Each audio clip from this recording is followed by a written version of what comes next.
রাস্তায় গাছ ফেলে রামদা হাতে হকি স্টিক হাতে আমাদের নেতাকর্মীদের উপরে হামলা করবে। দুটি মোটরসাইকেল তারা আগুন দিয়ে পুড়িয়ে দেয়। গণ অধিকার পরিষদের নেতা জনাব বাদল মেম্বারের স্মরণসভা গলাচিপা উপজেলার পাতাবুনিয়া বাজারে সন্ধ্যার পর অনুষ্ঠিত হয়েছে। আমরা সেই সমাবেশ শেষে 10:30টার দিকে আমরা আমাদের গলাচিপা শহরে আমরা ফিরব। সেই মুহূর্তে আমরা জানতে পারি যে এই গলাচিপা দশমিনা থেকে বিএনপির মনোনয়ন প্রত্যাশী নেতা জনাব হাসান মামুনের অনুসারীরা রাস্তায় গাছ ফেলে রামদা হাতে হকি স্টিক হাতে ইট আপনার গুলতি এগুলো নিয়ে তারা আপনার রাস্তায় অবস্থান নিয়েছে যে আমাদের নেতাকর্মীদের উপরে হামলা করবে। আমাদের কিছু সাধারণ কর্মীরা পরিস্থিতি দেখার জন্য যাচ্ছিলেন।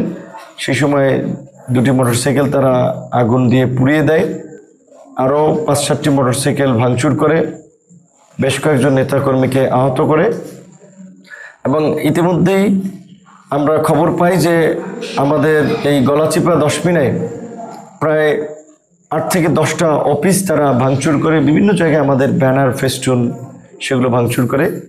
এখানে জনাব হাসান মামুনের সাথে আমার কোনো রাজনৈতিক বা আদর্শিক মিলও নাই, দ্বন্দ্বও নাই, কারণ তিনি বিএনপির কেন্দ্রীয় নেতা, আমি একটা দলের সভাপতি।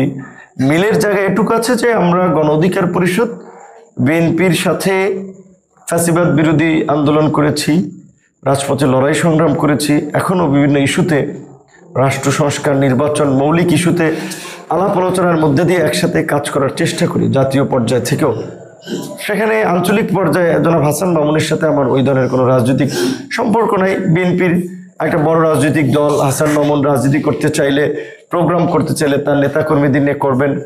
কিন্তু আমি যতদূর জানতে পেরেছি যে আমরা যখনই এলাকায় আসি একটা গণসংযোগ হয়, সাধারণ মানুষ এলাকার সন্তান হিসেবে তাদের যে একটা দেখার আগ্রহ, তারা আগে পত্রপত্রিকা দেখেছে, টেলিভিশনে বক্তব্য শুনেছে, একটা গণজোয়ার তৈরি হয়।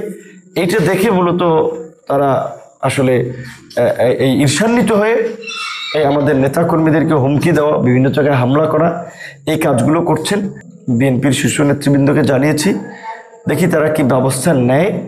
আর এখন তো রাত্র 12টা 52 বাজে, আমরা 10:45 থেকেই এখানে অবরুদ্ধ আছি। আমাদের এখানেও আমাদের 500-700 নেতাকর্মী সহ এলাকাবাসী 1-1,500 লোক জড়ো হয়ে গেছে।